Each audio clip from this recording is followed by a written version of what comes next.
Hello, Avatar fans, and welcome to the next episode of the Avatar Online podcast. This is going to be our next regular episode, and this one's going to be episode 274. This is the official podcast for the fan site, Avatar The Last Airbender Online.com. I'm going to be your main host, Morgan, Airspeed Prime. Joining me on the podcast is Greg2B from the site. What's up, everyone? Excellent. So on today's show, our main topic is going to be a review for Netflix Avatar Episode 6, Masks. But before that, we'll get into a little bit of news. We really don't have too much that's significant here. I would definitely say, check out news videos recently on the channel to get everything, if you want absolutely everything. But there's a lot of stuff here that's like, hey, this very, very minor thing exists. Cool. So we're really only going to discuss the stuff that kind of feels like it needs to be discussed.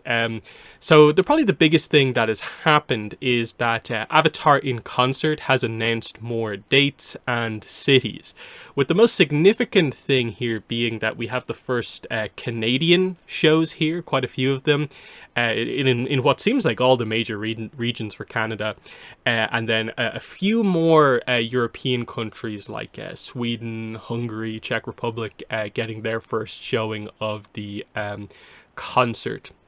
Now, the problem, as people pointed out with the last batch of updates, was that it's still not really justifying the world tour title because they're not hitting a bunch of continents at all yet. And a lot of it is sort of just expanding on the same two kind of regions that we have so far, that being kind of Europe and North America. And there's a lot of sense for are they ever going to announce say a South American show for, say like Brazilian fans, where there's a huge Avatar fandom there, and other variety of places like say even Mexico, like people asking like, hey, why not Mexico now that they've done Canada and all this sort of stuff. Same goes for a lot of other European countries that they haven't done yet. So myself in Ireland, I'm kind of like, hey, you've hit nearly everywhere around Ireland except Ireland. Are you ever going to do it? But they're still announcing stuff. They have once again said more to be announced soon, but we don't know what the scope of that necessarily means. But what are your thoughts on this, the kind of third or fourth kind of update with new concert dates? Yeah, overall, I'm glad that they're, they still see the value in it, so that they're, continuing on with it. Because overall, the scale of what they're doing with it seems pretty huge. Unfortunately, where they're focusing is, I guess, probably their strongest market for it. So that's why, this areas are getting, most of the locations, but at least they're starting to branch out a little bit. I think it's really cool that Canada's getting them. Because I know a lot of people have mentioned that a lot, but yeah, it does seem like the smaller pockets aren't being as well served as you might hope they be, and I don't know if that's just because it's a vocal minority that's speaking that they're not getting it, or whatever. I'm sure they have some sort of metric for figuring this stuff out, but I don't know. Maybe some transparency would help there for the ones that don't see it in their regions at all. But it is cool that it's going out there. I wonder at this point, once they get through with everything, would they do some sort of digital release of it so that other people who can't or never will be able to get to it will be able to at least see it in one form or function? I know there are a lot of places that do digital concerts after the fact. Some of them only do digital concerts, so I don't know if that's something that they might look at in the future. But it's cool that it's still going. It's definitely tons and tons of locations, even if it is primarily in the North America region. Yeah, it's one of those things where they're never going to satisfy everyone. There's always going to be someone complaining on the new announcement that why haven't you done here yet? Even years into the future, it'll be why hasn't it come to my country or this part of my country? It's never going to be perfect there, but people definitely have a point with the idea of they're calling it a world tour, but it's Europe, North America, and they've done an Australian show. Lots of other places in the world to make it a world tour. So we'll see what happens as they go forward. I definitely think they should potentially just put out some sort of an update about like, hey, we do plan to go to South America eventually, but we've nothing to say right now. Stuff like that kind of helps, just so people don't have their hopes up every single time, knowing that it's, you know, it might be announced in the future, that sort of thing. Only other thing about the concert, apparently people have known about this for a while now, but starting with shows from September, there's going to be these VIP tickets you can get. So you purchase this on top of your normal ticket. And when you have a VIP ticket, you get exclusive access, early access to the merchandise stands. You get like a laminate and a lanyard. That's an exclusive. And then they're saying that you get a bunch of like merch that you can't get anywhere else except the concert. And from what I can see, this VIP extra is like an extra 125, 140 euro on top of your ticket. And it doesn't say anywhere what the extra merchandise is. So it feels like, I guess, you have to be given like 100 euro worth of merchandise to justify this. No idea what exactly it's going to be. But that is something to kind of note, I suppose, for a lot of people, that, hey, this is a VIP thing that they just kind of secretly added onto the website at a certain point. What are your thoughts on this, the VIP ticket with the exclusive merch? Yeah, I don't know. I wonder about that. I mean, until we see it, it's really hard to sort of gauge that. But I don't know. It's odd. I mean, any of the like normal locations where the concert are, they have their own sort of like VIP things, so you can like get in early, or you get a fast track, or you can be in the better seats or whatever at arenas. So I don't know. I mean, I guess this one might be slightly more worth it if you're into having more merchandise stuff rather than just being having a more favorable position in the actual concert itself. But I mean, I think some of the ones I looked at before, they let you into the building early anyways. So in theory, you could also be on the stands early as well, regardless. So I don't know. I wonder how they coordinate this with the specific sort of locations, if it's part of like their own sort of VIP package that they also already give. But I don't know. It sounds like it could be handy if you're really, really, into that, and you're already gonna be paying a lot, and especially if you're going like a far way. I know some people have to travel quite a ways. It might be worth it to go all out if this is really your thing. Mm. Yeah, well, I think the hope here is that this is more than just like the exclusive merch that we know about already, which is like what the mug, the T-shirt, and like the poster. Like if that's what the bundle is, and you're paying for this whole thing for it, sure, you get the laminate and lanyard, but like that's a bit much. Just that same poster used on all these different pieces of merch. That said, off the top of my head, I can't immediately think of like what specific Avatar in concert merchandise would be cool or valuable to kind of justify the price. Because they're saying it's like exclusive, it's not available anywhere else. It feels like, I don't know, like special edition version of the vinyl would be kind of nice. They give it to you on CD or something like that as a cool exclusive. Who knows? We have to wait and see. Starting in September, I think it is. From September 2024 onwards, VIP packages will be part of the events. Only other piece of news that I think is significant is about the Reckoning of Roku. We now know who the audiobook narrator is going to be, and it is going to be Nancy Wu again. So 5th book in a row for Nancy Wu. There was definitely a little bit of kind of up in the air aspect to this, because they had, of course, changed the writer, changed the cover artist, and because, like, as far as we're aware from the description, like most of the characters that are main characters here are kind of male characters. Maybe there was an expectation they were going to change the narrator as well, but they're sticking with Nancy Wu, which is going to be an interesting thing to see her kind of do a book where like most of it is going to be her having to do the kind of male character voices. So I like her narration on the previous 4 books, so that's definitely good. But I'm definitely just at the point now where I want to see some of the book. But this is pretty much the last piece of news we're going to find out about it until we start to actually see some of the preview stuff. But thoughts on Nancy Wu coming back? Yeah, no, I think it's great. I really enjoyed her narration on all the other books, so I think that was, at least in terms of familiarity, it was a good choice to bring her back for it. And yeah, I don't think there should be much a problem with her narration. I think once you get into the story, it sort of just, flows at that point. So definitely am, wanting to see, more of it start releasing stuff. hmm And yeah, on that kind of front, I believe it was like June 4th or something like that last year was when we got the preview pages for Legacy of Yang Chen. So we're quickly approaching that kind of at this point. So who knows like when exactly it's going to be. Like we're only a few days away from that, obviously, in terms of getting to a situation where this would be the latest we've ever got a book preview. If it's kind of past that, um, I hope they start to put out stuff kind of sooner rather than later, just to start to build up the hype for it, so we get a sense for what the book is actually going to be about. Otherwise, like bits and pieces of news, like there's the new tiny, what are they called, Bitty Funko Pops. They announced some Avatar ones of them that I think are coming out in August.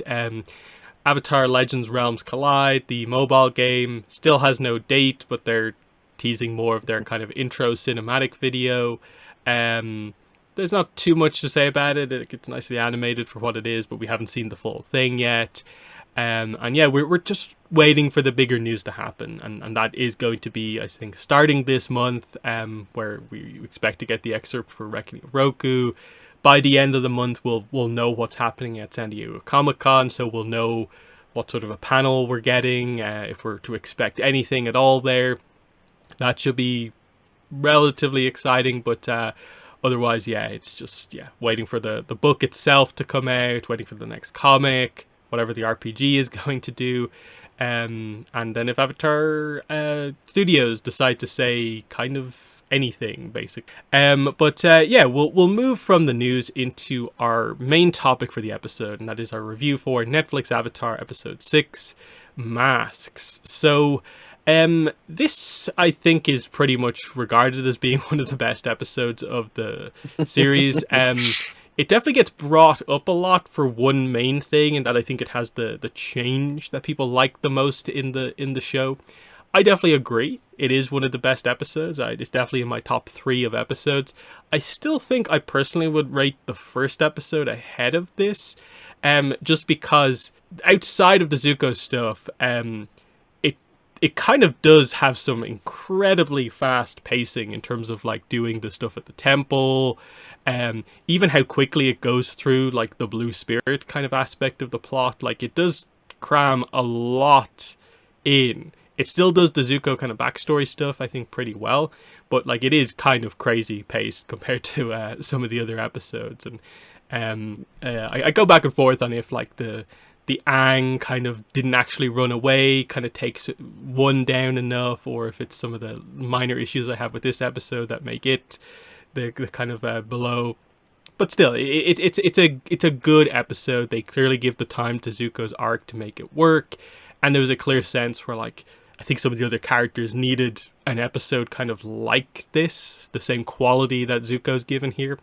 But what are your overall thoughts on Mask? Yeah, no, I agree with that. I think it definitely stands out as one of the highlight episodes in this first season here. And, with Zuko always being sort of a fan favorite character, I guess it makes sense that they would dedicate time to him and, to make him as, interesting as he was in the original series. And, despite any of the sort of like changes that make it sort of, unique compared to the sort of source, I think, for the most part, for me personally, most of it works, the way that they went to describe it and how they chose about, sort of actually, sort of showing what happened in the past and, giving us a better understanding of it directly. So, yeah, for me, I think this is definitely one of the top episodes.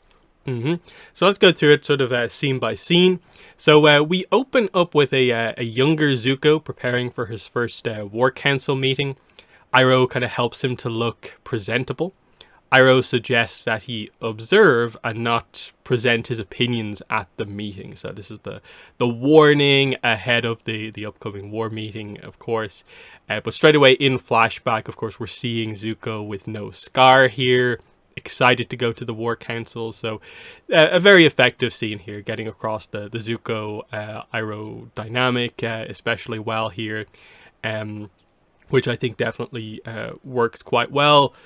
Especially coming off the stuff that we got with Zuko and Iroh in episode 4, in relation to like the funeral, and then the scene at the end of that episode with Iroh joining Zuko on the mission, where we'll find the kind of gap period out in this episode. But your thoughts on the opening scene here? Yeah, no, I really like this opening scene. I mean, I think the whole episode and, overall in the series, they do a great job of the interactions between these two characters here. And you definitely get the sense here of, how close they are and, that relationship that they have that is, almost, like father and son, which is a pretty interesting contrast compared to what we see with his actual father later on in the episode. So, yeah, I really enjoyed this sort of beginning here and understanding sort of, I guess sort of the little bit of the history of the war consoles, how they used to be and how they are currently, and seeing how that, eventually turns out for Zuko.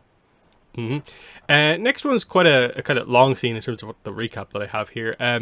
Lieutenant G has taken them off course at Zhao's orders. Zuko says that he's the one in charge, but Zhao, with his promotion, is actually the one who's in charge. Zhao is taking Zuko's ship to aid in his mission to find the Avatar. Zuko then demands G change their course back to the one he wants, but G says that he is following orders from the one who's actually in charge, that being Zhao at this point. Iroh then speaks up and says that, hey, we've been a crew for 3 years now. Zuko is the one who deserves your loyalty. G then says that he wants more respect from Zuko, that these 3 years have been hard on the crew with how Zuko's behavior has been. And he says that Zuko knows nothing of sacrifice, that he's not the crew's prince. Iroh says that Zuko has rough edges, and he's been through a lot, but he knows more about sacrifice than G and the crew can ever know. So this is mainly the big setup scene ahead of like the Zuko's backstory being revealed to them, and like this is how the crew feels about him. Iroh's on Zuko's side, of course, but sort of gets where the crew is coming from, and it's the setup ahead of that. This is why Zuko's frustrated in this episode, because obviously we're trying to do a little bit of like the storm stuff here as well, without maybe going full on. They nearly come to blows, but we're trying to add that stuff in here as well, because this is like the big G/crew focus episode because of what we're building up towards. So, I think a pretty effective scene here, that they definitely know what they want to do here. Zhao's promotion, creating this kind of wedge, and because Zuko hasn't been the best to the crew, they are not inclined to be immediately like super loyal to him, which is understandable to a degree. But they have been together for 3 years. It feels like, oh, you don't care at all, crew, to Zuko, but an interesting one. But what are your thoughts on this big G scene? Yeah, I mean, I think this is probably, works for me just as well as it did in the other one in terms of, really coming to blows with Zhao and, him having the promotion that sort of usurps, Zuko's position among the crew. And, this sort of discord here is, it makes sense the way that they're sort of going about it, considering everything before and how, Zuko really hasn't, integrated well with the crew. Because, I mean, again, he is, the leader and he's supposed to be a bit of ways, but, there's no sort of love lost here where they're, even attempting to sort of follow his commands first, even though, there was a point where Lieutenant G might have, thought of that before, but now it's pretty much, all gone at this point here. So I don't know. I like this sort of confrontation here in the beginning, and like you're saying, the sort of start of this road of seeing how things are actually going to play out with the crew. Mm-hmm. Then we cut over to Aang, who's of course on his way to Crescent Island to speak to Roku. So he basically just lands, immediately walks into the temple. He walks up pretty confidently to the sages and is just like, "Hey, I'm the Avatar," kind of expecting them to be friendly, but they immediately attack him, of course. He runs away from them. He's grabbed by basically Shayu, who isn't really properly named here, but it is basically Yeah. meant to be Shayu. And Shayu's just like, "I will take you to Roku's shrine." And again, this is where suddenly like the pacing is like incredibly quick here. Like there's no real we're gonna linger, look around the temple for a little bit. It's just boom, boom, boom, and we need to get you to Roku ASAP. But we'll come back to this in like obviously a scene or two, because we do see a little cutaway to like June then gives Nyla Aang scent, highlighting that, oh yeah, we're doing stuff with June in this episode. This is how Zuko's going to come across Aang, of course. But what are your thoughts on the arriving at the fire temple here? Yeah, I mean, I think even if it is, I guess, a bit sort of sped up, it didn't really bother me too much. I mean, we get to see Aang, and he still has, I guess, a little bit, still of the naivety of, thinking that people are going to sort of help him, or at least these specific people who are supposed to be men of peace is what he's saying here. And, that doesn't quite work out for him here. But, I guess, with what they're sort of going for here and how, this isn't really sort of like when we do get to see, the sort of temple, the actual room and everything, it's not sort of as sort of, quartered off as it was before. No, it's not as like a sort of important of a overall thing. It's really just sort of the conversation that we eventually get to. That's the most important thing, less so the actual temple itself. So I don't know, maybe they just didn't see the reason to make it sort of a big sort of set piece, like it was before. I mean, that would have been cool to see everything with the lava and everything, but no, that's a different focus for this one here. Mm-hmm. When we come back here, we Shayu is talking to Aang. He still believes in the Avatar, whereas the other sages now, of course, support and are loyal to the Fire Lord. Aang sees these various relics from different avatars that Shayu's grandfather, Kaja, also not named, has gathered. And so, yeah, this is where we get the idea. Aang needs to contact Roku. Shayu's like, "I will hold the other sages off while you go inside and talk to him." He tries to, in the big confrontation between the sages here, make them see sense that, hey, this is about the balance of the four nations. We're sages. We're meant to support the Avatar. They refuse to listen, again highlighting that they feel the Fire Lord is the one who will bring balance somehow. And so, yeah, the fight is on here as Aang contacts Roku, which we'll get to next scene here. So, it's quite heavily sped up. It hits the points that I suppose it kind of needs to ultimately here. And it's always going to be the debate in the show like this of like, if they're doing it so quickly and they don't want to focus on it, like, did they need to do it in this way? Could they not have found like another way to do it?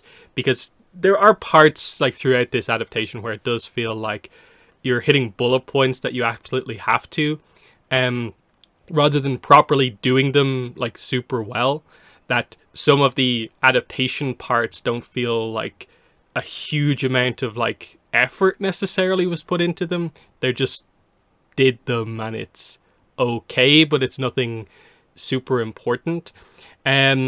This accomplishes, I guess, what it needs to, but it's little things like, not getting Shayu's name that kind of just prevents this from being as impactful as it could be. Because like even in the original, they don't really explain a lot of the Fire Sage kind of history, but the little bit of extra time spent on it kind of pays off, whereas it being a bit accelerated here, I think just takes away from it quite a bit, especially with some of the stuff later on in the episode where I feel like the time could have been better distributed. But what are your thoughts here on the conflict between the Fire Sages? Yeah, no, that is something to definitely consider. I think we definitely don't have as much of a connection with this, Fire Sage that is, on the sort of like right side of things, right? So we don't really appreciate his loss or his, willingness to go against the other sort of sages as we did in the original one, which, definitely you can say is something that we sort of lost here. But I don't know, in the context of what we're seeing here, does it bother me as much? Maybe maybe a bit, just in terms of getting a bit sort of, sort of some sort of breathing room maybe. So, might have been nice to have a couple paces, a couple beats here or there. But, I do like that we get to see, some of the inside of the room there. We get to understand sort of the relics and sort of the history that they have there, and at least it gives him a little bit of a clue into what he's eventually going to need in just a little bit here. So we go into talking to Roku, who immediately puts on a bit of a show for Aang here, acting very serious and harsh, kind of like Kyoshi. But it turns out he's actually just joking here. He knows exactly the way Kyoshi is when it comes to advice, and so he was just joking. So Aang is kind of like, oh, wow, you're very different than Kyoshi. I thought all the avatars would be quite similar, but he's like, no, we're all individuals, same spark, but we, evolve, grow differently. Roku explains that force and being a warrior is needed at times, but being a diplomat is also key to being the avatar. They can try, but, harsh consequences when they fail. That's the kind of negative side of being the diplomat avatar, is that failure is quite devastating when it happens.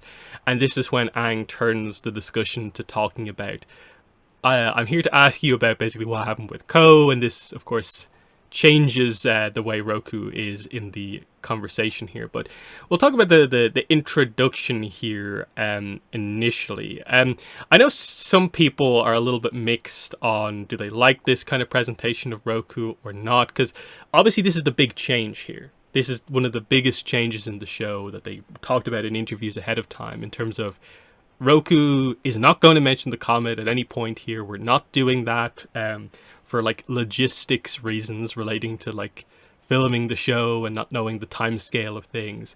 We're not doing that here. Aang is here to speak to Roku for a completely separate thing, which doesn't feel maybe as super important.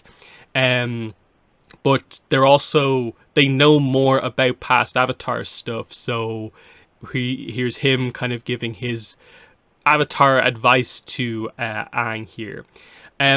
I think it works reasonably well because, Kyoshi, they maybe go excessively down the you need to be a warrior path, so I like that Roku is different.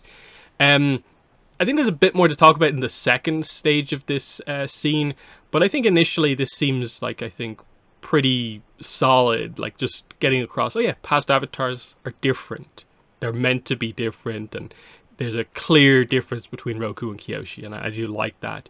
But what are your thoughts on the first half of the Roku-Aang conversation? Yeah, I think the clear difference is a good way of just sort of balancing the scales of things. I mean, the whole Avatar and everything is all about, finding some sort of semblance of balance in things. So the fact that, different avatars, different, personalities, the way that they sort of interact in their era of being the avatar is sort of, a bit different, as we've seen, from any of the versions so far. I think, is pretty appropriate, and, it's something that Aang needs to learn, right? Like, he doesn't really know that much directly about being the avatar. We talk later on about him in the book from Zuko and how important that was to him.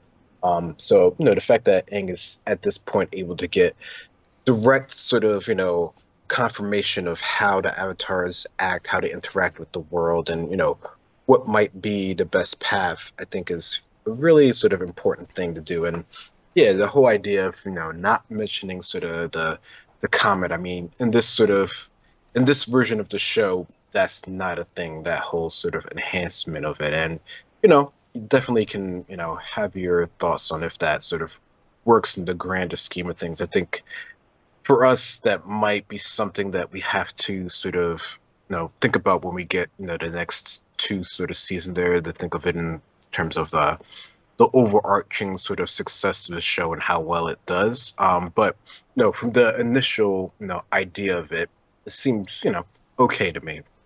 Yeah, like, the comet's going to get reference. Like, the gang is going to find out about it somewhere. Like, the finale, the cliffhanger ending of this season is the sage we meet, like in the last scene, basically telling Ozai that we know it's coming soon, but they can't super pinpointed just yet. So it's like, it's here, they're acknowledging it. We know from the opening of the show the comet's important still. Like, it's still the second coming of the comet's going to end the war.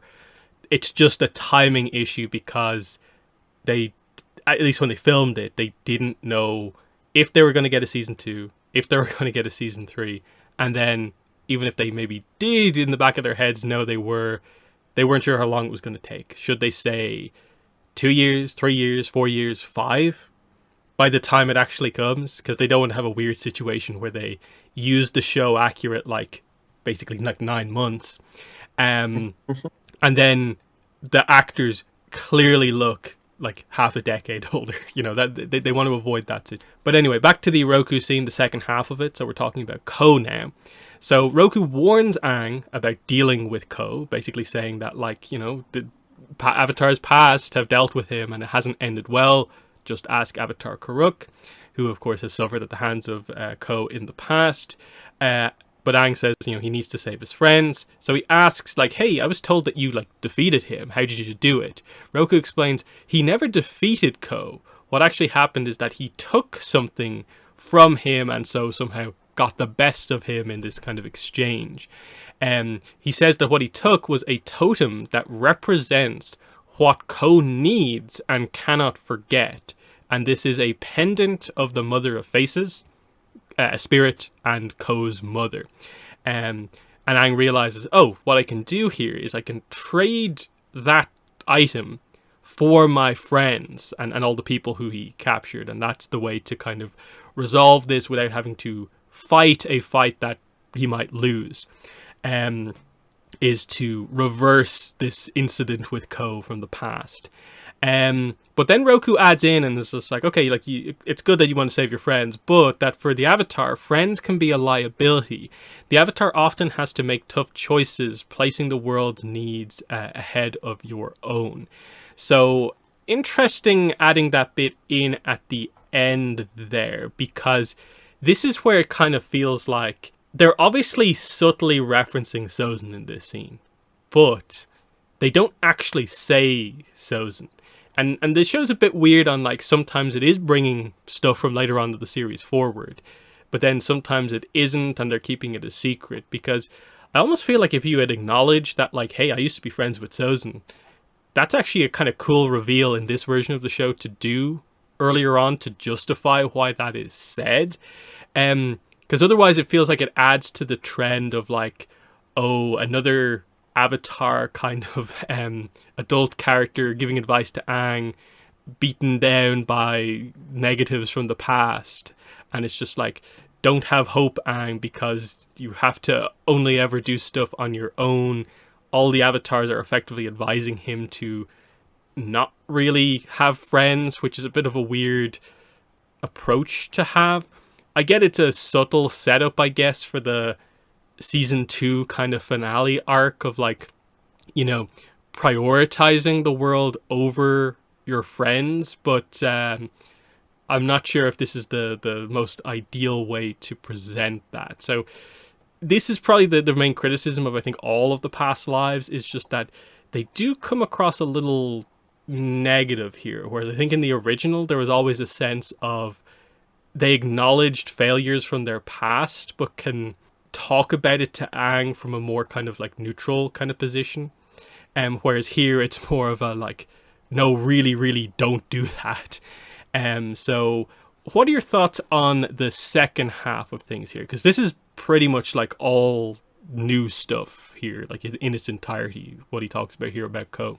Yeah, I mean, I wonder. I mean, the show overall has, you know, the more sort of edgy sort of feel to it. So, you know, their responses, you know, even if they're trying to help Aang, you know, make sort of the best decision, still tends to go towards more that sort of way of things. And, you know, from their point of view, sometimes you can definitely see why they have that sort of, you know, viewpoint, because, you know, things didn't turn out too well for most of them in the end, but that's also just sort of the journey of the Avatar in general. So I don't know, maybe they're, you know, missing a bit of that sort of, you know, self-reflectiveness that we saw in the original sort of show. And, you know, that's something that maybe it comes out more once Aang himself, matures a bit more and can sort of, grasp the situation better. I don't know, but it definitely is something to note of, his sort of hesitance on, the whole sort of situation here, and even just the fact that he has, this sort of totem from, this spirit, and he also had to, interact with him in some sort of capacity. That's two avatars that have history with this one sort of spirit here. So, what's the story there? Like we know, at least from the other series, what the history was with Karuk, but we don't really know any of it with sort of, Roku here and how that might play into his history and Sozin and friends and that sort of liability that we assume that's what he's talking about. Maybe they're talking about something else. Maybe they've changed something even more. We don't quite know that at this point. But it definitely gets sort of the wheels thinking on the situation and how it's going to play out in the long run. Mm-hmm. But yeah, it is cool because like we get a really obvious like the Search comic reference here because like the Mother of Faces was introduced in the comics and they made a clear choice here to use that kind of expanded lore here to this is the whole connection here. Like Aang effectively is going here because of like a comic reference style thing, which is kind of fun. They obviously don't go really like in depth on it. Like the pendant, the totem, when we see it, of course, looks like the Mother of Faces, but they don't really properly like go into it as such and super address it. So beyond the whole Code of the Face Stealer, that's the name, and then Mother of Faces, that connection, the comic obviously goes more in depth on it. So it is a kind of an odd reference where people who maybe are watching the series for the first time with this version of the show, this is a purely just like spirit name drop rather than anything kind of beyond that. Whereas I think if you read the comic, there's actually like, you understand the dynamic, I think, a little bit more because you do better understand what the Mother of Faces kind of is and what the kind of approach sort of is and the dynamic between the two of them. But still, interesting. And yeah, so yeah, just the Roku's warning. That's more of a setup for then when he talks to Karuk, and then in like episode 7 and 8, Aang basically has the approach. Well, 3 past avatars basically all told me the same thing. I'm gonna not use my friends in the battle, and we get that whole sort of an arc that we'll discuss in the upcoming episodes. But then we get a quick scene, basically highlighting back in the temple. Aang grabs the totem from the kind of wall of relics, and then goes outside and finds everyone unconscious, paralyzed, and he realizes, as he kind of like looks up that like, oh, this is what's happening here, because he's struck by Nyla's tongue, goes down and is captured. We do get a cool visual here where we get to see the sort of Shirshu kind of like smell vision type thing, which is a cool little effect. But yeah, this is explaining what happened here. So I'm guessing the fight between the sages never really happened. I guess June and Nyla just came in and just like tongue lashed everyone, and that's what happened here. Because there's no real implication that like the fire sages killed Xiaoyu and then June came in and took out the fire sages. There's a weird thing where they do kind of, Xiaoyu does get passed over here quite heavily here. There's no real acknowledgement of like, did they kill him off here? I assume they didn't. But what are your thoughts on this scene? Yeah, I always wondered that too, because I mean I don't know, it's another like Jet situation here where we're just not sort of clear, and we get it, the notification later on what really sort of happened here. But I don't know, because it seemed like they started to have a battle in that like quick sort of scene when he confronted them before. So I assume there was like some altercation, but it doesn't appear to be like like a lot of damage in the temple or anything like that. So it doesn't, like you're saying, it doesn't seem like it got that far. Yeah, because obviously canonically Xiaoyu survives the series. We see him in the comics. He's like the what do they call him? Is he called the Great Sage or the High Sage in the comics? I forget the exact title, but he's considered the new kind of head sage. So he should survive. He shouldn't just be kind of casually killed off. But who knows if they have a plan to acknowledge the comics and post-series stuff. But anyway, we do actually get a scene with June talking to Aang when he wakes up, coming up next. This is before Zuko arrives to kind of claim Aang. She basically just says that, I don't really need any kind of saving, because Aang's trying to argue, like, you should let me go because, like, I'm the Avatar, I'm trying to fix the world effectively. And she's like, I'm fine with whatever way the war goes, because, like, I'll survive if the Fire Nation's in charge or if anyone else is in charge. So it doesn't really matter, because, like, this is my job. I've been paid to capture you. Like, you trying to appeal to my sense of, like, justice, morality doesn't really mean anything. So they're just kind of getting across that idea of, like, she is this kind of in the grey bounty hunter, and Aang's appeals are not going to work with her. So I think a reasonable portrayal of June here. I wouldn't kind of go crazy about, like, anything about with her character here. But solid stuff, I think, with this scene. But what are your thoughts? Yeah, no, I think it works well for your, mercenary type character that's all about, sort of the money in the situation. And as long as they're not being, directly affected negatively by, the worldly sort of situations, they're just as fine to go about their way. And, it's just one of those instances where, it's maybe a little bit of a newer thing for, Aang to sort of encounter, not someone who's, either for this or that. They're just okay with things being the way they are and, don't really have any sort of compassion in order to, go with what Aang's sort of saying here. So, it's one of those things that Aang's just learning to encounter. Mm-hmm. So Zuko and Iroh then arrive. Zuko, of course, claims his prize here. Aang, as they're kind of going away, Aang wants to be let go to save his friends. He really emphasizes, I think he basically says, like I'll come back. I'll let you recapture me if you just let me save my friends first. And Aang is like, Zuko, like, do you even know what it's like to have people's lives in your hands? And Zuko, who's not talking to Aang this whole time, says, like, I actually do, but I won't let you go. And Aang says that Zuko couldn't have always been like this. What happened? And so this is what prompts the flashback, the next stage of the flashback here.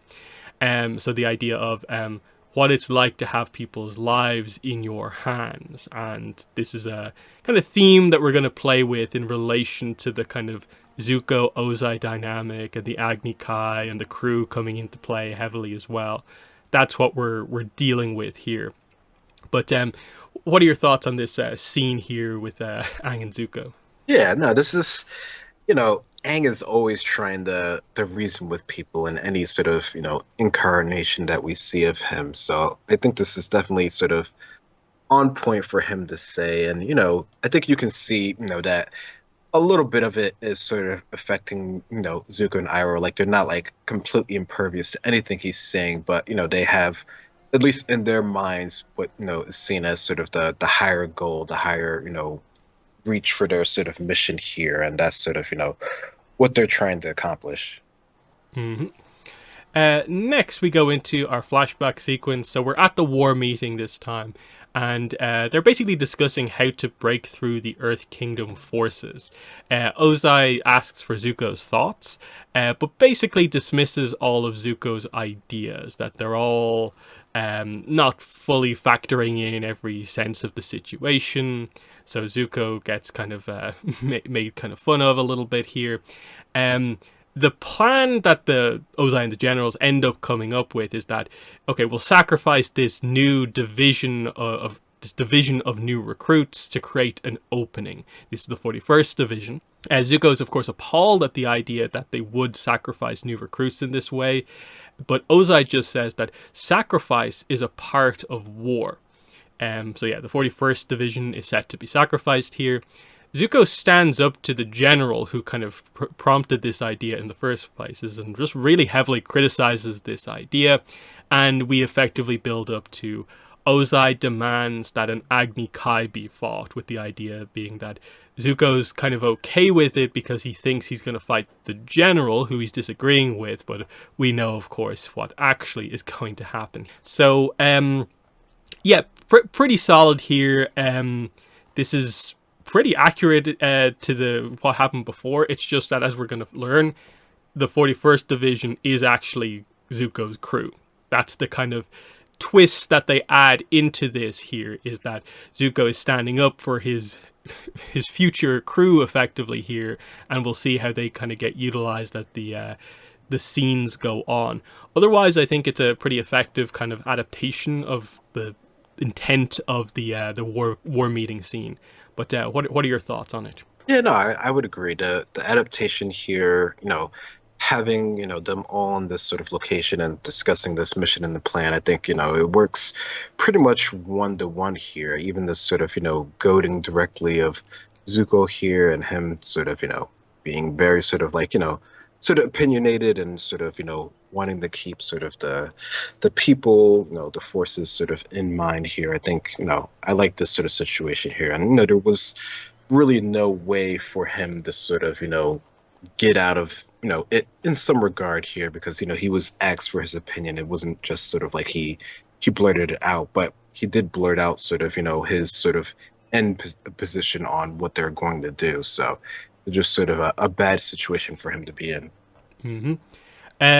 We go back to Zuko and Aang, everyone on the cart, and suddenly, Zuko's ambushed by Zhao's men, and Zhao takes Aang into his custody. And Zuko can't really do anything about this because the Yuyan archers are in position, and Zhao has the position to effectively, do this if he wants to. So Aang is going to be taken to the Pohai stronghold. Zuko wants to try and take Aang back immediately, but Iroh says that the fortress is impenetrable and it would violate Zuko's banishment because it would be Zuko basically going back into quote-unquote Fire Nation territory. And so Iroh basically tells Zuko the Avatar is lost for now. And even though Iroh says for now, Zuko can't wait, and so this is going to be the setup for Blue Spirit here, highlighting Zuko's desperation here. That's what he turns to the Blue Spirit. So what are your thoughts on this? This is our transition into, and now we're doing Blue Spirit now. Yeah, I mean, I think, their transition, it works. I mean, I think, we knew this was sort of coming in some regard here, and, the fact that they're being sort of captured here, Zuko, even though he's told to have some sort of patience here from, Uncle Iroh, is, that's never necessarily been one of Zuko's sort of strong points. I think he can do it sometimes when, the mood really sort of suits him based on the sort of situation here. But he really, and the whole, episode or these couple days for this episode is really sort of trying on the situation of what he sees as almost being success. Like he had the Avatar here, he would have been able to bring him back, and things might have been okay. But that's not how sort of things played out here. So I don't know. It's interesting to see how they're using this one, all the sort of pieces ahead of time to sort of work for Zhao's benefit. Mm-hmm. Yeah, I think it's a pretty solid transition into the Blue Spirit. Actually, even though like we're going straight from like episode 8 into 13, they've actually done it reasonably well in this sense of like kind of utilizing like, okay, June from Bother of the Water Tribe, that's how Zuko temporarily gets Aang, but then Zhao just kind of follows Zuko and grabs him. That's pretty nice. But anyway, in the Pohai stronghold jail, Zhao talks to Aang. He says Aang won't be killed because they basically don't want to search for the next Avatar. So we basically just get a bit of a kind of back and forth here. Zhao is his usual kind of insulting self to Aang, and Aang airbends Zhao down as he leaves. And you definitely get the side of Zhao here where he's all about, his bolstering his reputation here. He has a sort of scribe with him, wanting everything to be noted down, make it all come across as if Zhao's done all this incredible stuff, but like, don't write down that he knocked me over type stuff. So fun scene here overall that immediately transitions into Zhao giving a big speech to his men and saying that they're going to celebrate, highlighting that, are they going to be on super strict watch, given that Zhao told them all to celebrate. So he's kind of set up his own downfall a little bit here. But what are your thoughts on this scene? Yeah, no, this feels like, typical sort of Zhao, like, he's having success, but he's letting things sort of slip through here. I mean, this part is, if you're trying to go one-to-one comparison and all that stuff, it feels like it's a good flow for it. I mean, you get him sort of gloating, he's having success, and speaking to the men and the speech and everything, and you know, it seems like almost things are gonna sort of work out for him. But he's not the type of character that gets everything sort of perfect, even if he is come across as sort of recent sort of luck, right? So I think they did a good job with that. hmm And then, yeah, the next kind of part of the episode is effectively just the Blue Spirit being adapted. It's quicker paced, of course, than the full episode. Of course, they can't devote full 22 minutes to it, but it's Zuko infiltrates the stronghold, hidden under a supply cart, sneaks to the fortress, eventually finds Aang. He frees Aang with the swords, and basically they move to escape together. There's a quick cutaway where we see Zhao basically making an interesting line saying that, hey, make sure that the great sage has everything needed for his research.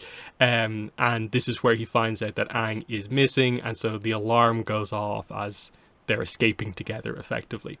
So the great sage stuff is obviously the setup for like the final scene, effectively, of the episode, I think, is the kind of intent here about the comet. Though maybe I'm misremembering a little detail here, but what are your thoughts on this initial scene here with the Blue Spirit? Yeah, no, I mean, I think this is a good way of just slightly speeding up, I guess, Zuko infiltrating. I mean, he hits all the same sort of major beats if you're really trying to go comparison with it. I mean, he even, he defeats a couple of the guards as well. They sort of peek around the corner and he takes them out again. And, we don't really see how it's happening, but we know it's happening. So no, I thought this was a good way. It's pretty suspenseful, it's pretty tense. Like, there's a couple times where he might almost look like he gets sort of captured, but he's able to sort of slip away, and they sort of notice that something's happening, but of course they're all sort of too happy with what's sort of going on in order to really really sort of be paying attention to the situation until it's a little bit sort of too late here. I mean, I know it's funny to hear some of the banter from the guards. That's always something of note, even though it's really sort of inconsequential in the grand scheme of things here. But yeah, I think this is a good way of showing him sort of having these other skills, or at least the start of having these other skills that we didn't really expect him to have, right?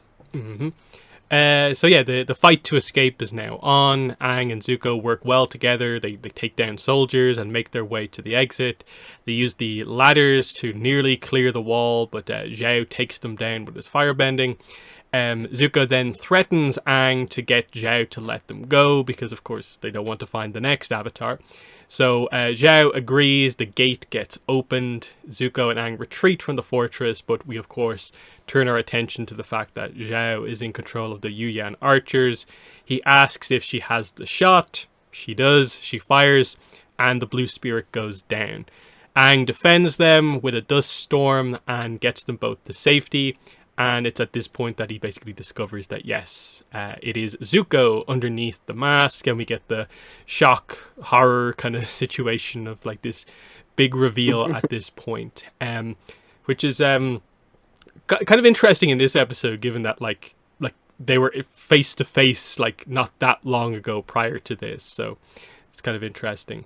But yeah, it's a very accurate version of the episode. Like a lot of even in the action scenes, they do kind of attempt here to replicate a lot of the dynamics of the action, like pretty much like 1-to-1, just not hitting every single beat, but the core bits. So yeah, it's an effective adaptation of 113. But your thoughts on the action here? Yeah, no, I think the action is fine. It's good. I mean, I think all the action sort of fits the mode of what we've seen so far, in terms of them sort of fighting the other Fire Nation soldiers, blowing them off things, and even their sort of a first attempt to escape, with the sort of stilts and everything. I think that worked pretty well. The way that they sort of tweaked it a bit that looks a little bit better for, the realism of real people compared to sort of like an animated cartoon version of it. So, no, I thought that this was pretty good. And, the sort of effects that they have, Aang sort of blowing people away. No, I thought that was pretty good. I mean, I think there's, maybe some points where you can notice, some swaps with some things if you're really sort of trying to pay attention to things. But I think in the flow of it, it worked really well. Mm-hmm. So, Aang has obviously taken Zuko to safety. Zuko is injured after nearly getting an arrow through the head here. But Aang wants to help Zuko with the wound. Zuko won't accept it. Aang then randomly asks Zuko if he uses goat hair or rabbit hair for his calligraphy brush because he notes that Zuko's writing from the journal is very neat in comparison to Aang's kind of bad writing. He praises the journal for helping him when he has had so little help in that regard, that like Zuko has all this information on the Avatar that no one else seems to have. Zuko finally responds and says that the calligraphy brush is goat hair and he had to practice every morning. And they kind of bond here over their somewhat similar kind of writing training, how they were thought.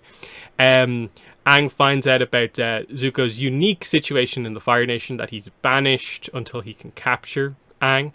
But Zuko does say that he does want to be the next Fire Lord. And they just note, again, a comparison here. They both have a lot of expectations on each of them because Zuko is the prince and Aang is the Avatar. Aang says to Zuko, he doesn't have to be like the other firebenders. He doesn't have to be like the Fire Lord. He can show some compassion. And this is where it goes from being a pretty nice conversation to Zuko gets super angry and defends kind of Ozai and is just like, compassion is a sign of weakness. And this is where we go into a flashback explaining why Zuko feels this way. This is I think it's a good scene. It's a relatively long scene for what it is. And in my mind, like, given that they ultimately then, after this, do the episode accurate, do you think we could have been friends once? I kind of feel that hits the beats of what you actually need here. And this is maybe a whole scene where, like, I'm not sure you need all of this and necessarily for them to have a full-on conversation at this point about this. This is maybe like expansion that is kind of in that situation where, do you need this much of this early on? In that I feel like the time devoted perhaps to this scene could have been used to flesh out some of the other scenes like a little bit. Even if they just cut it down, I think a little bit, because you're mainly just trying to get across the idea of like Aang mentioning like being compassionate, and then you wanting to explain that as the other like slight addition onto the Zuko backstory is the specific compassion theming with Ozai and Zuko. So maybe some of the journal kind of back and forth is not quite as needed. Like again, it's a good scene. It's just like, is it the most effective use of their time? And it's like, if they'd done these type of scenes for the other characters somewhere in the season, I think it might have helped a little bit.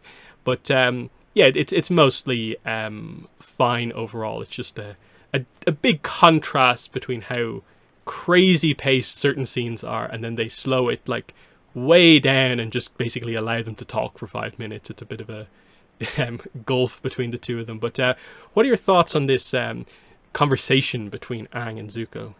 No, that's a good point. It definitely, after all of the sort of, I guess you could say almost breakneck pace of the episode, it does seem like a pretty stark there in terms of, them actually having a chance to sort of, talk. But I mean, I don't know. It seems like whenever, we're getting these two together, that's not sort of an action-based scene. So like the previous one, when Aang was sort of captured, they sort of try to have sort of a talking conversation. So this is, I don't know, this feels to me almost sort of like Aang is finally sort of like breaking through to the ice, to actually be able to sort of, talk with Zuko, which of course is only because, Zuko's injured and he really, for the most part doesn't have the energy, sort of the inverse of what happened before when Aang was sort of captured. So, this is the chance for him to sort of, get that sort of cross. And I don't know. The small talk, it can, I don't know, it can either go either way, I guess, depending on your sort of view of it. I mean,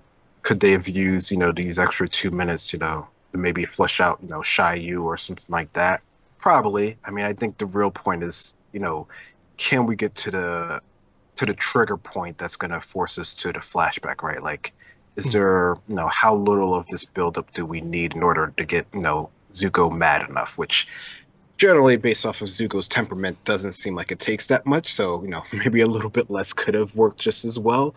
But for the most part, I think it works well, and I think it's good that we actually do get more of a reference to sort of the book, since that seems to, at least they're trying to show that that's such a important part to Aang and him sort of understanding what it means to be the Avatar, or at least initially, until he sort of figured out that he could actually talk with his past lives directly, and he can do it on his own whenever.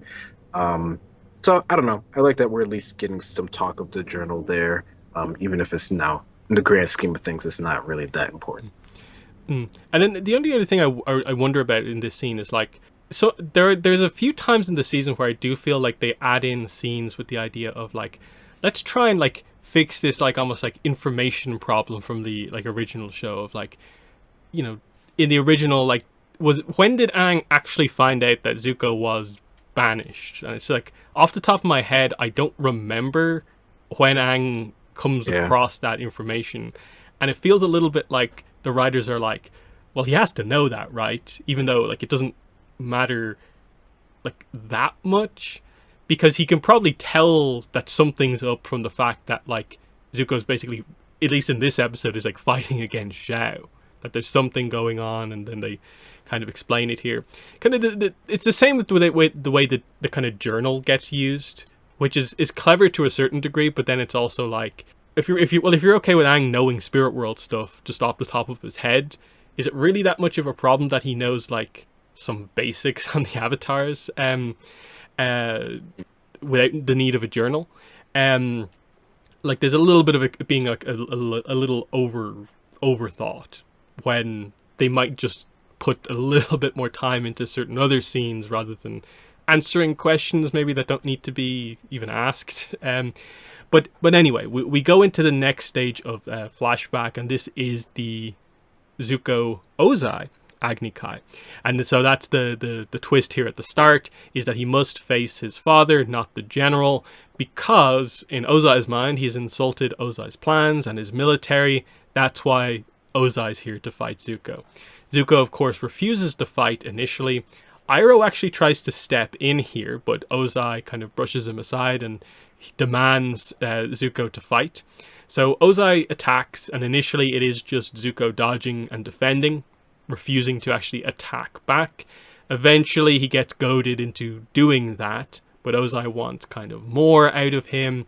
And then we do get a scene in the middle of this action where Zuko has an opportunity to actually seemingly get a firebending strike in against Ozai, like basically right in the face. Like Ozai doesn't seem to have his guard up, but he holds back. He pulls his punch here, and this enrages Ozai even more. And this is where Ozai just kind of finishes the fight, kind of burns Zuko on the shoulder, then gets him down on the ground, burns his face, and ends with the idea of Ozai literally saying to Zuko, compassion is a sign of weakness, as he's burning him, basically. So, this was definitely one of those scenes from the trailer. We were a little bit worried about, like, oh, they're turning this into an action scene. Is that the right thing to do? I still have questions about that. Like, I feel like it really wasn't needed, because you don't really showcase, I would say, Ozai super well. I get kind of why you want to have Ozai have a bit of an action sequence, but like this isn't necessarily the point to do that. And even the way they do it, it's like, I'm not sure how I feel about like Zuko actually potentially having an opportunity to win the fight. They sort of present it as like Ozai toying with him, and so Zuko is able to kind of take advantage of an Ozai who's kind of fighting with like an arm behind his back style thing. But still, like, they get to the point here, which is just like that. Yeah, like Zuko in a way almost trying to show like respect. I don't want to hurt my father. Ozai doesn't respect that, but he views it as being even worse than kind of anything else. So it's a case where I think there's some positives to this, but there are some kind of like negatives to it, in that like I still prefer the idea of Zuko just doesn't engage in the fight like at all, and he just gets burned for it that way. Rather than like we are actually getting the fight here and creating this dynamic. Like it's okay. It's not as kind of maybe bad as it could have been if they did it like slightly differently. But I suppose for the compassion is a sign of weakness kind of dynamic, I think it was solid. I think how they did it. But what are your thoughts on them actually showing us a fight here with the Agni Kai? Yeah, I mean, that is a good point. Like, which way really, drives home the point of the message better? Is it better to see him, have doubly a sense of compassion, one for the troops, one for, his father as well in this sort of situation? Or is it rather for him to just be sort of like completely overwhelmed and, make, Ozai seem like even more of a intimidating person? Because I think you definitely, from the original one, you get the idea that he's more sort of, I guess you could say, domineering, in comparison to this one, maybe just because of, there's, it feels like maybe there was like no hesitation before versus here, maybe there was some because he was, sort of searching. I think, this version of Ozai seems, even though he's still pretty ruthless and still, sort of cutthroat, he seems, a bit more sort of contemplative of, sort of the situation that's sort of going on. And,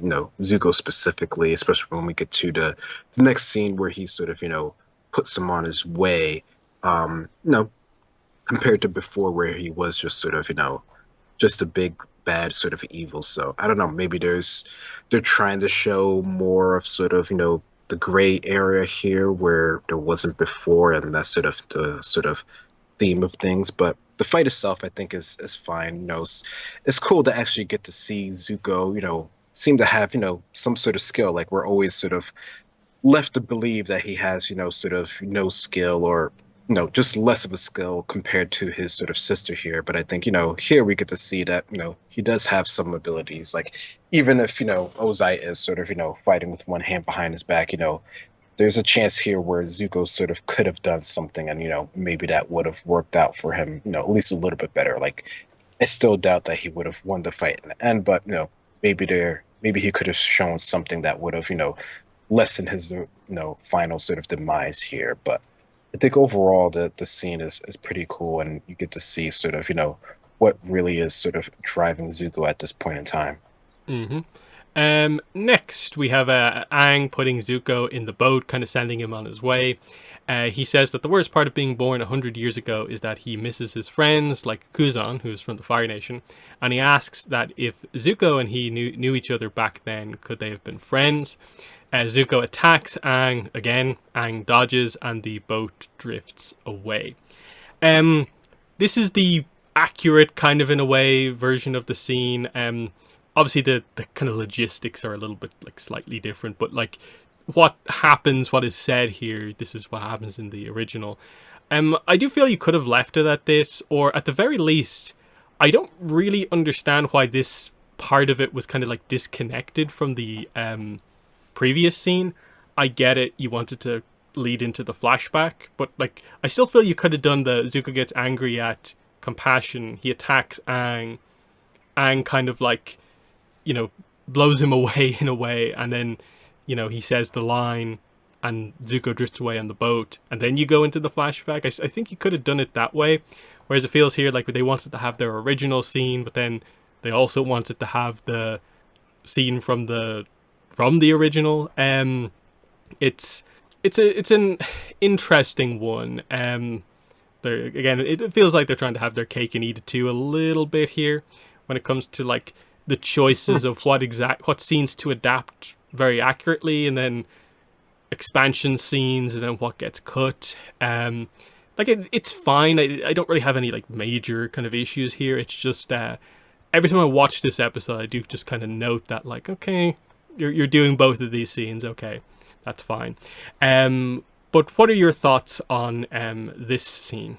No, that's a good point there. I don't know if that sort of, bothered me as much having them a bit sort of disjointed, based off of how they sort of tried to at least make it seem like it was really sort of an abrupt sort of cut pan or whatever to sort of the flashback scene here. Because I mean, I do like that they do include it, because I think that is sort of a key thing that we're sort of trying to drive home here, and especially since we know what the future lies for their sort of relationship here. That's it is good to sort of bring it up here. I mean, I don't know. I wonder if they went into the flashback, would there have been as much of it if we had sort of an extra gap there, and we compassion wasn't the last sort of line that we heard here. But I don't know. I think it, in some ways I could see how it would work, but I think that the way that they did it here, for me at least, at least through,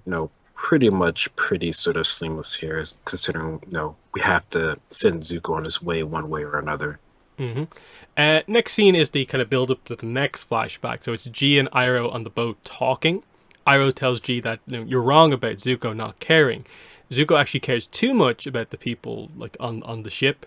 And then he asks G the question, do you know how you and your division were assigned to this mission of like accompanying Zuko on his journey?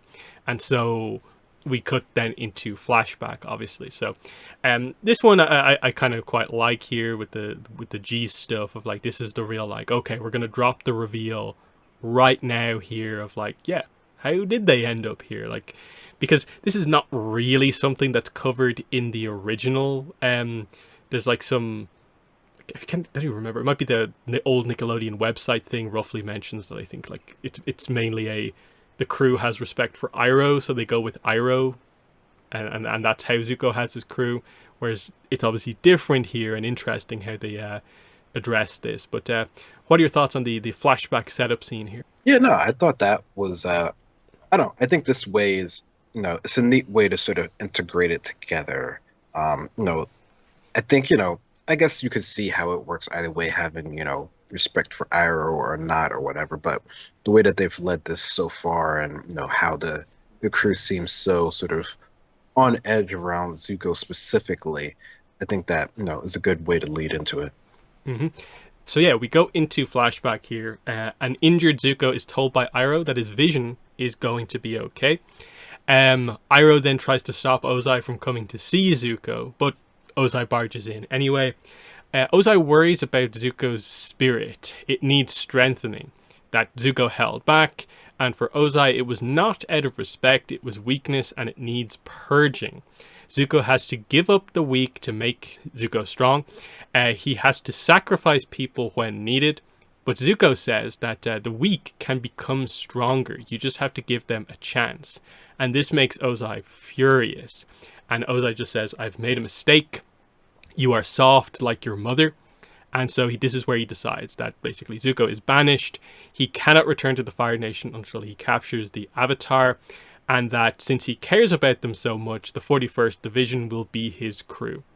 And so there is the kind of big reveal at the end. Kind of Zuko inadvertently, in sticking his kind of neck out for this division, gets them as his crew, because Ozai obviously just views them as the weak division because it's new recruits. So he's going to hand over these nobodies to Zuko.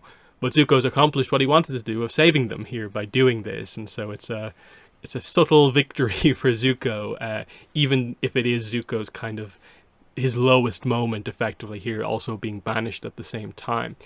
This scene is really good. This is definitely one of the better scenes in the entire show. It's probably like a top 3, top 4, top 5 moment in the series.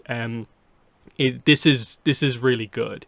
It's another one of the few mentions of like referencing Ursa here, and they seem to have set up that potentially the dynamic with Ursa is maybe going to be a little bit different here, where at least in canon it's like you get the impression Ozai really doesn't care about Ursa like that much, whereas I think you almost get the impression here that like he does actually care about Ursa, but doesn't like that she is caring and compassionate or something like that.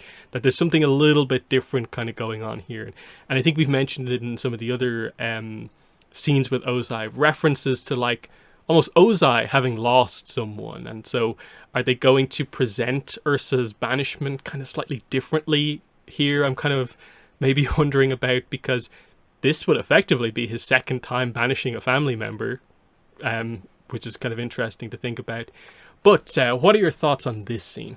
Yeah, no, I wonder if they're going to sort of take his, the reason he's so, incompassionate is just because of what he's had to deal with. So is there, some bigger sort of history of Ozai here? But, I think the scene overall, I think, is a really good one. I really like it. I think, along with most people, just sort of getting this sort of connection with the 41st and, Zuko and him sort of, being thrown on his way here. Like he's just, he hasn't really, at least according to Ozai, he hasn't really grasped, sort of what it means to be a prince of the Fire Nation. And, this is going to be his chance where he's going to figure it out, almost in sort of the worst kind of way here. And even if he is getting, a crew to work with, it is one that, hasn't really proven themselves. So, he feels, maybe he feels right now he doesn't really have as much hope as he, potentially could have. Mm-hmm. But yeah, the line from Zuko saying that like the weak can become stronger, you just have to give them a chance.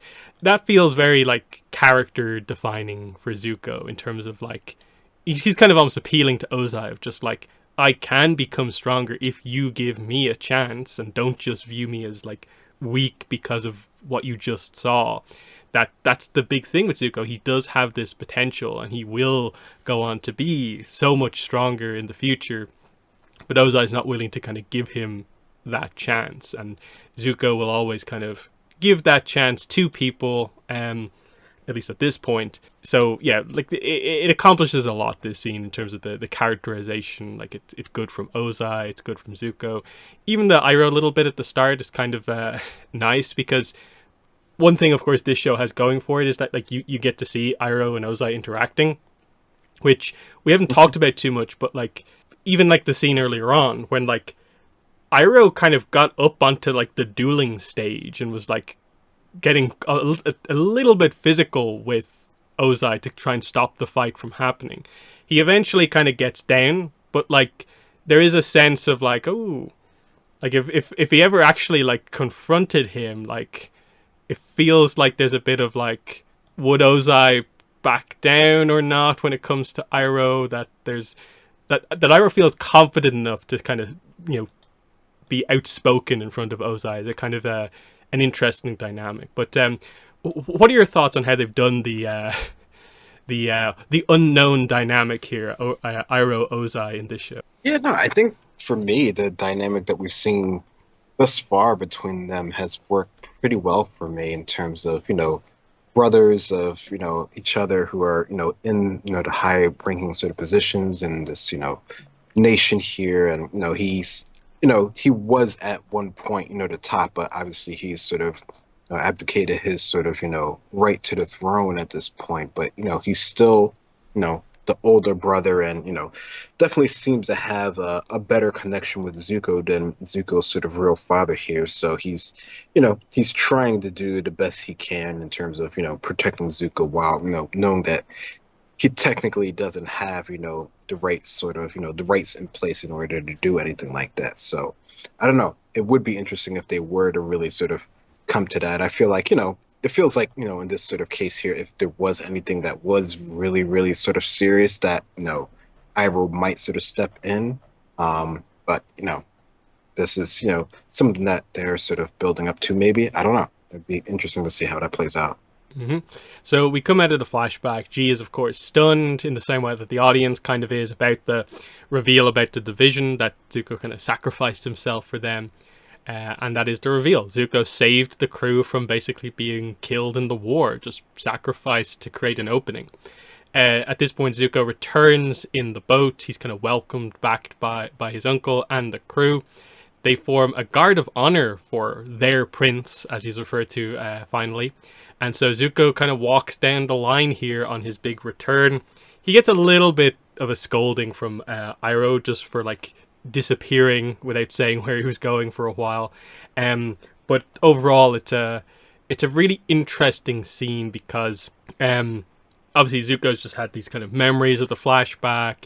He's just had this kind of interesting interaction with Aang where like he freed him from Zhao's clutches but lost him himself, but they had a bit of a connection moment, and there's just a lot going on in Zuko's mind at this point as he walks down this guard of honor. But again, it's another really good scene that actually like characterizes like G and the crew pretty well. But yeah, good scene. What are your thoughts on it? Yeah, no, I thought this was really nice just to get to see, Zuko finally get, I guess you could say, like a little bit of, direct respect from the crew right here. And, even Iroh, takes note of this, as he's sort of walking down the line here. So it almost feels like it's really, the point where they're coming to a better understanding here. And I like that this is, where we eventually are coming up here. I like the, they also mentioned this sort of, the music night reference as well, considering what's sort of happened in the past. So no, I thought this was a good way to sort of start the closing out. Next, we have Aang arriving back at the Heibai statue. He meditates into the spirit world. He returns the totem to Ko in exchange for Sokka, Katara, and the villagers from Senlin. He's delighted to see his friends again, and we get this reunion of a very tired Katara and Sokka with Aang, who's also very tired because he's been through so much. And then Aang goes back to try and visit Gyatso again, but this is where Aang has the realization that Gyatso was effectively saying goodbye to him the last time they spoke, and he won't be able to see him whenever he wants in the spirit world. So a bit of a kind of sad kind of moment to end on, where he like succeeds in like every other regard, but realizes that that was the last time he ever got to speak to Gyatso. So again, this is quite like rushed what we do here. Like I think it's a weird choice to, after all the build up, to have the kind of Ko scene be literally just like Aang leaves it on the ground and kind of like backs away, and it's just done as like a narration happens over the top of it, and it doesn't feel like the strongest like resolution, where we don't really get Aang interacting with Ko. We don't really get a Ko reaction to the totem or anything like that. It's just like plot point achieved, moving on. So I do wish that was a little bit better done.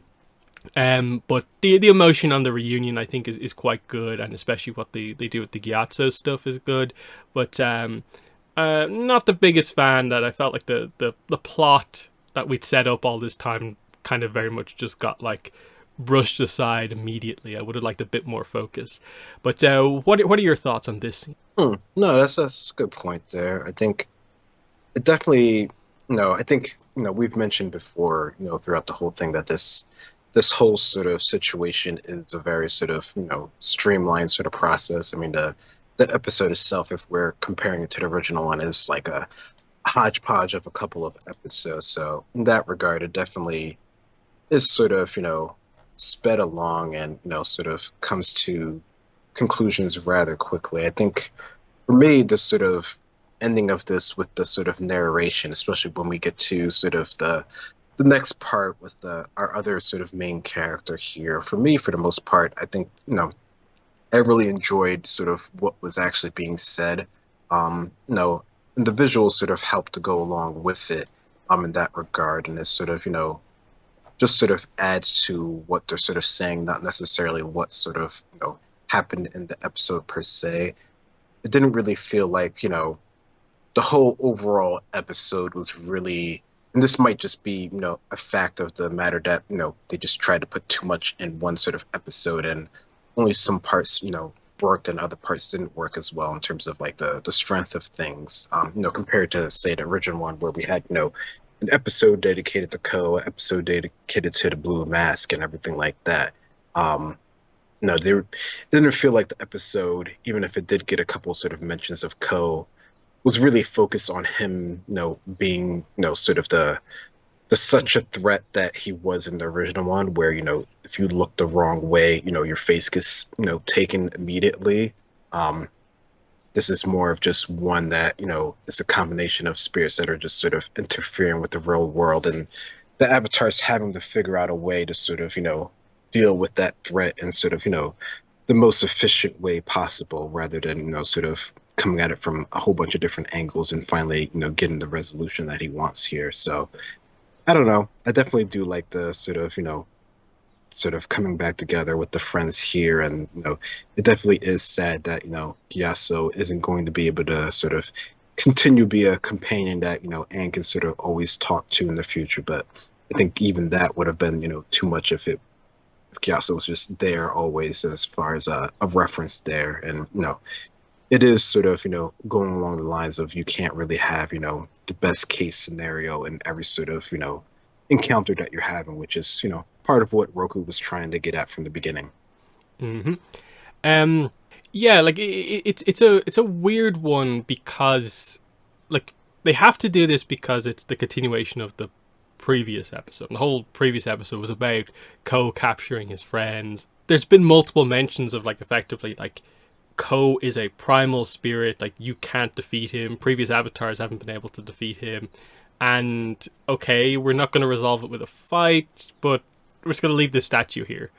And I think I wish they had just had something, like Ko say something as he picked it up to just get some sense for like, what is the dynamic about this like totem? Like what does this really mean in relation to that? Because basically what we're missing here from like the comics is effectively that Ko, the face stealer, does what he does to try and get his mother's attention. That's what we learn in the comics, is that like he's basically acting out to try and kind of force his mother, who is the person responsible for like giving people unique faces, having to deal with the, actions of her son taking people's faces. And so it would have been nice to just get like a little bit of that kind of characterization and like actually highlight that, oh, the spirits are characters too, that like Ko has an arc to him as well, but they didn't want to. And it's weird because we're coming off the last episode where I think we pretty much agreed that like Heibai was brushed to the side like completely, and then it feels like this is an episode where we're like, oh yeah, and Ko, yeah, we're just kind of done with him as well, because like obviously we're not doing anything with him in the finale really either, apart from like Karuk reference basically.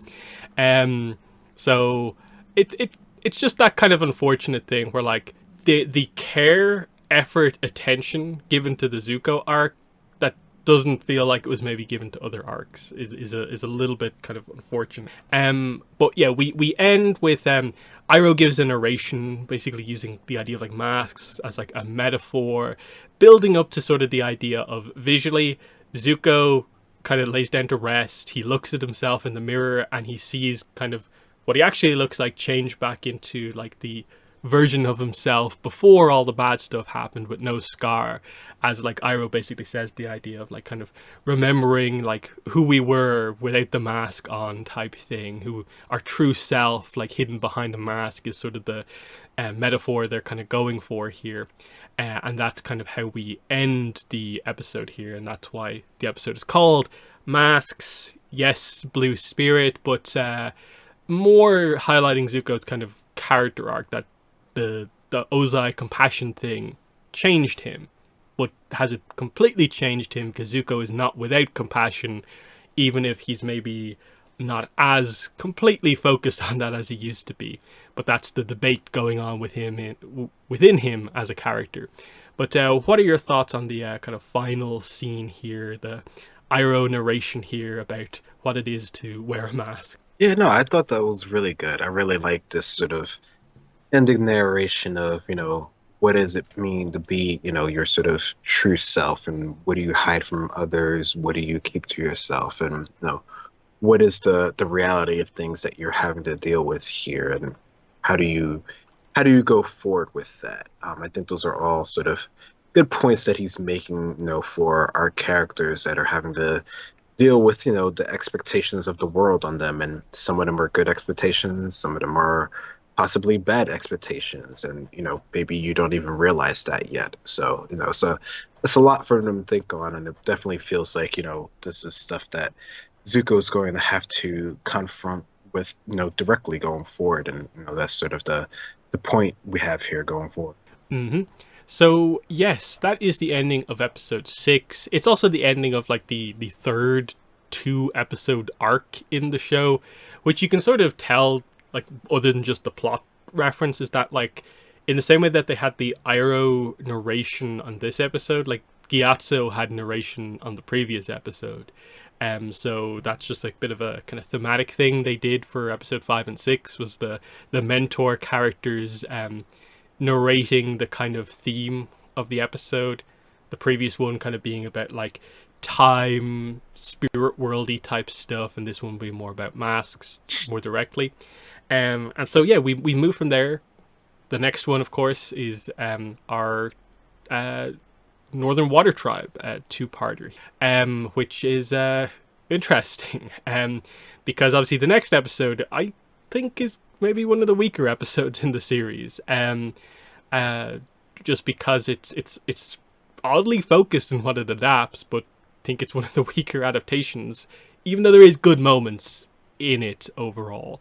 But yeah, what are your expectations for the episode 7? Yeah, I don't know. It should be interesting considering how, how favored the original ones were actually. And I don't think I hate this one as much as other people do, but I definitely see in some regard how it doesn't quite work, or even some of the newer things that they add in are a bit sort of odd in comparison. Yes. But yeah, that's the thing. We're here, like we're going into effectively the adaptations of the last 3 episodes of the animation. We have 2 episodes of live action here to do that in. It feels like should have well enough time for the most part to do that, given that there's only really like a little bit of Karuk expansion that they really add in here for the most part. But we'll see how they do that in the coming episodes. And yeah, again, the plan for upcoming episodes is that, yeah, we'll definitely try to get the 2 reviews out before like we start kind of Roku coverage. Of course, when the excerpt comes out, we'll discuss that on the podcast whenever it hits. But yeah, we should be wrapping up our coverage of season 1 of Netflix Avatar over the next couple of weeks, so we're free and ready to go for when we finally this year get some new kind of animated universe content, because it's been quite a drought. That's definitely been noticeable, that like you kind of remember and realize that, like, oh yeah, it was October last year the last time we got new content for like the mainline continuity. It's been a unfortunate kind of situation the way things have gone, mainly with the comics being delayed and having production issues, that we still don't have another one since then. But hopefully things get back on track, and there'll be more to come as we build up to like San Diego Comic-Con and all the new content actually coming out. But yeah, that's been it for episode 274 of the Avatar Online podcast. It's been myself and Greg. Thanks for listening, and bye. Bye.